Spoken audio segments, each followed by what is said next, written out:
dalam nama Bapa, Anak, dan Roh Kudus. Amin.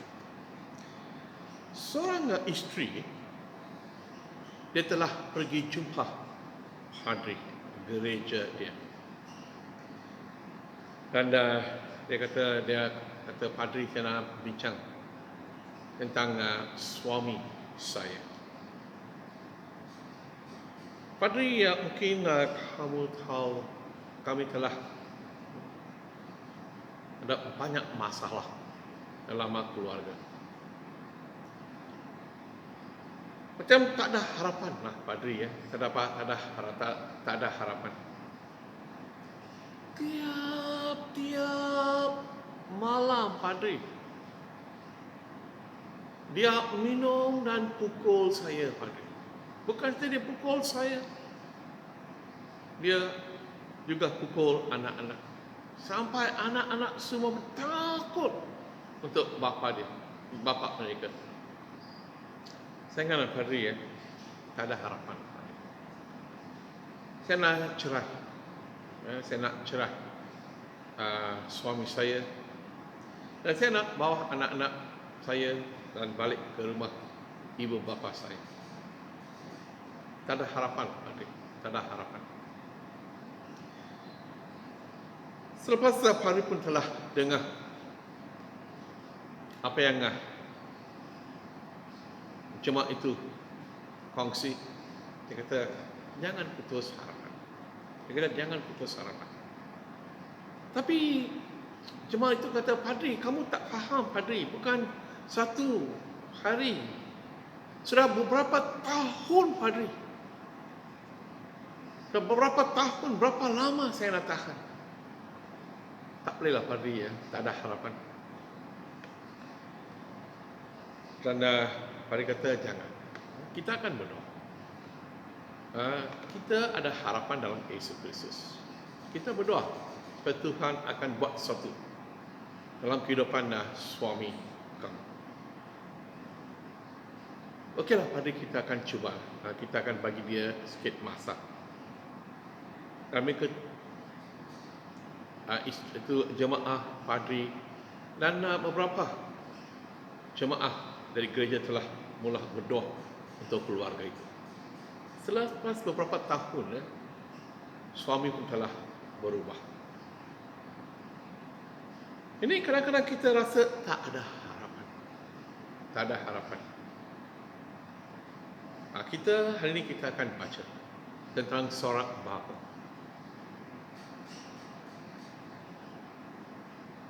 Tolong buka ke Markus 5. Ini Injil, bacaan Injil untuk hari ini. Ayat 22. Pari akan baca beberapa ayat saja. Tapi Pari harap kamu akan baca semua dari ayat 21 hingga akhir. Tapi Pari akan baca beberapa ayat saja. Yairus, ketua rumah ibadat tempatan, datang juga. Dan ketika dia melihat Yesus, dia sujud di hadapan Yesus. Seorang ketua rumah ibadat. Seorang yang terkenal di tempat itu. Dia bukan seorang yang biasa. Dia seorang ketua rumah ibadat. Bila dia nampak Yesus, dia terus bersujud di hadapan Yesus. Dia terus menghambakan diri di hadapan Yesus. Mengapa? Ayat 23. Dia memohon dengan sungguh-sungguh, Guru, anak perempuan saya sakit ternak. Anak perempuan saya sakit ternak. Tolonglah datang. Guru, tolonglah datang. Anak perempuan saya. Kita baca dalam Lukas. Anak perempuan tunggal. Dia hanya ada seorang anak yang berumur 12 tahun. dan dia sakit tenat. Dia terus bersujud kata, "Guru, tolong guru. Anak saya, anak tunggal saya, anak yang saya sayang, dia sakit tenat." Macam tak ada harapan. Kita baca dalam Matius cerita yang sama di mana Matius tulis anak sudah mendengar. Kita lihat anak macam tak ada harapan. Anak sakit tenat. Mungkin doktor pun kata tak ada harapan. Kadang-kadang di hospital lah, doktor akan kata, kami dah buat apa saja yang kami boleh buat, kamu berdoa saja. Atau mereka akan kata tak ada harapan. Macam dalam cerita, isteri kata tak ada harapan Padri. Saya ingat perkahwinan kami Padri tak boleh diselamatkan. Ya Padri, ini suami saya tak boleh pakailah Padri, tak gunalah Padri. Lebih baik yang Padri saya ceraikanlah dia. Dia tak ada harapan lah Padri. Tak ada harapan. Dia, saya rasa dia tak boleh tukar lah Padri. Dia tak boleh tukar lah Padri.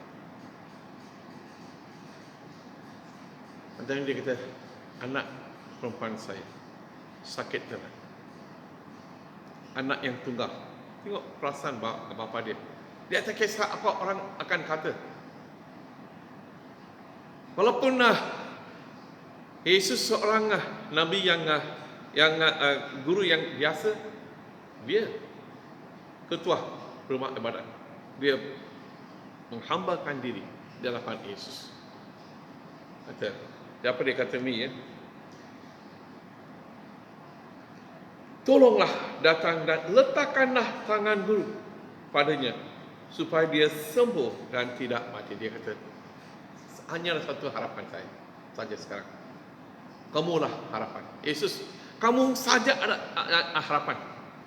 Hanya kamu boleh menyelamatkan anak saya. Tolong datang. Tolonglah guru. Tolong datang. Letakkanlah tangan kamu di atas anak saya. Dia mesti akan sembuh. Hanya kamu yang harapan untuk dia, untuk keluarga saya. Yesus pun pergi bersama-sama Yairus.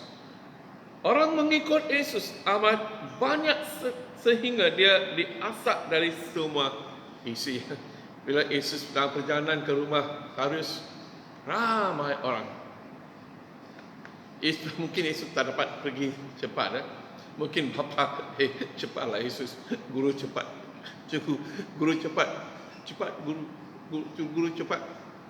Tapi ramai orang. Dia asak-asak. Tiba-tiba ada seorang perempuan. Mari akan baca ayat 25. Di situ ada seorang wanita yang menderita penyakit pendaraan teruk yang berkaitan dengan haidnya selama 12 tahun. Yesus dalam perjalanan. Yesus sedang pergi ke rumah Yairus. Mungkin Yairus pun di depan Yesus. Dia nak jalan cepat. Dia nak bawa Yesus dengan cepat sebelum anak dia mendengar. Tiba-tiba ada seorang perempuan datang. Dia pun dah sakit 12 tahun. Untuk dia pun tak ada harapan. 12 tahun kita baca di sini ya. Dia sudah menghabiskan segala hartanya. Dia telah menghabiskan segala hartanya untuk membayar perawatan doktor. Tetapi dia tidak sembuh. Malahan semakin parah keadaannya. Dia sudah belanja semua hartanya. Tak ada harapan untuk dia. Dan dia datang. Dia kata, kalau saya boleh sentuh jubah Yesus, saya boleh disembuhkan. Dia pun telah sentuh jumpa Yesus dan dia telah menerima kesembuhan.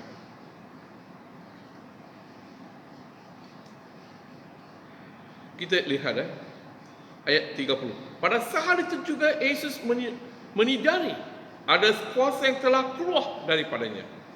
Yesus berpaling kepada orang ramai dan bertanya, siapa yang menyentuh jubahku? Anak Yairus sakit tenat.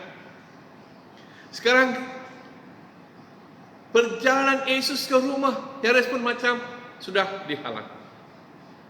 Yesus berdiri. Siapa yang sentuh jubah saya? Siapa yang sentuh? Mungkin untuk Yairus, Yesus, anak saya sakit, tak kisah. Siapa sentuh jubah kamu? Tak payahlah. Itu bukan penting. Anak saya sakit, tolong. Tetap macam mana perasaan? Kalau padri di sana mungkin macam itulah perasaan saya. Yesus datanglah, tak payah, tak kisahlah. Siapa sentuh jubah kamu? Tapi Yesus berhenti. Dan Yesus tanya, siapa yang sentuh? Dan Yesus telah menyembuhkan wanita itu. Walaupun mungkin itu telah ambil masa, Yairus tidak memutuskan harapan dia. Dia tak putus harapan. Dia tunggu di sana. Dia tak marah Yesus. Dia tak marah wanita itu. Dia tak kata, jangan kacau Yesus. Saya nak bawa dia pergi ke rumah saya. Anak saya sakit tenat. Jangan. Bukan, dia pun tunggu. Dia sabar. Tapi harapan, dia kata, kalau Yesus boleh sampai di rumah saya, Yesus boleh sembuhkan anak saya. Tengok harapan.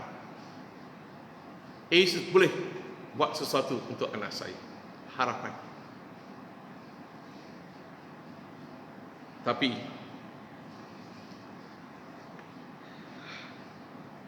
ayat 235. Semasa Yesus berkata demikian, beberapa orang pesuruh datang dari rumah Yairus dan memberitahu Yairus, anak perempuan Tuhan sudah meninggal.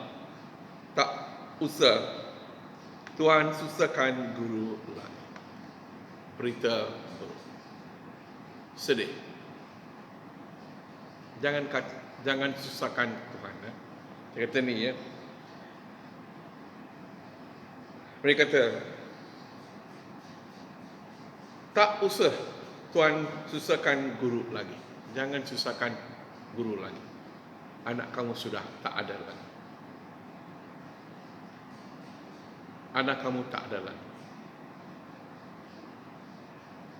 Tahu macam mana perasaan dia? Saya telah pergi jumpa Yesus. Saya telah bawa dia ke rumah saya.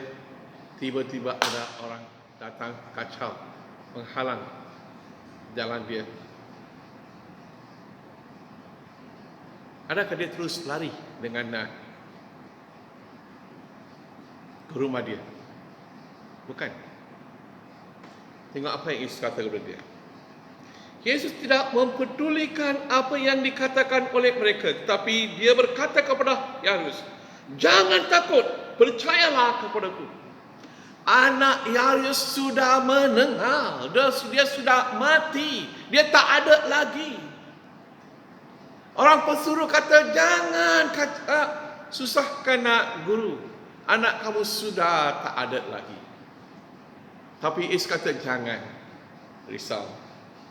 Jangan. Yesus kata di sini,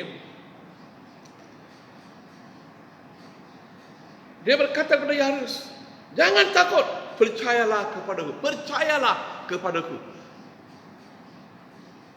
Kita lihat Yesus harus terus percaya. Walaupun anak tak ada lagi, orang dah bagi tahu anak kamu sudah tak ada lagi.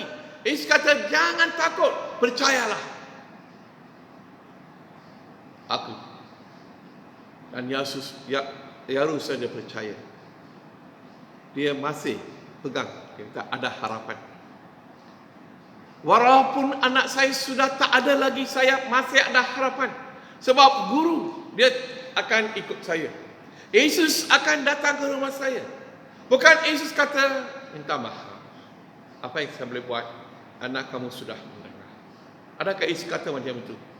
Bila dia dengar, orang pesuruh kata, anak kamu sudah mati.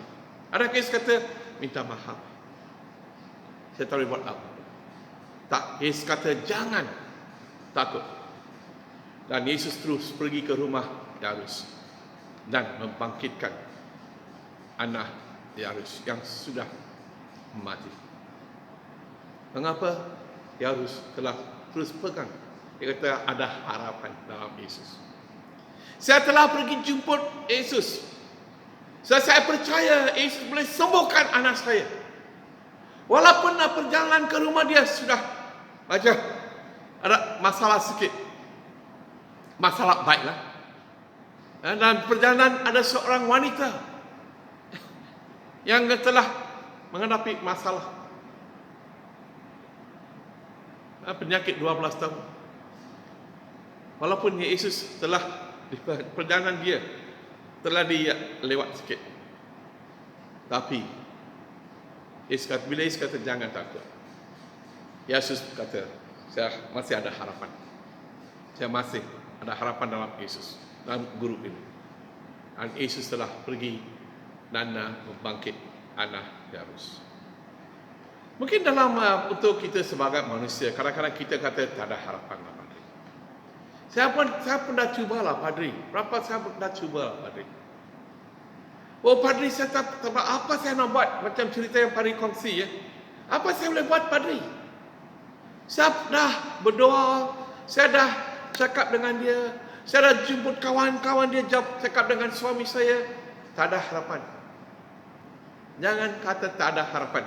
Dalam Yesus ada harapan. Kita mesti percaya.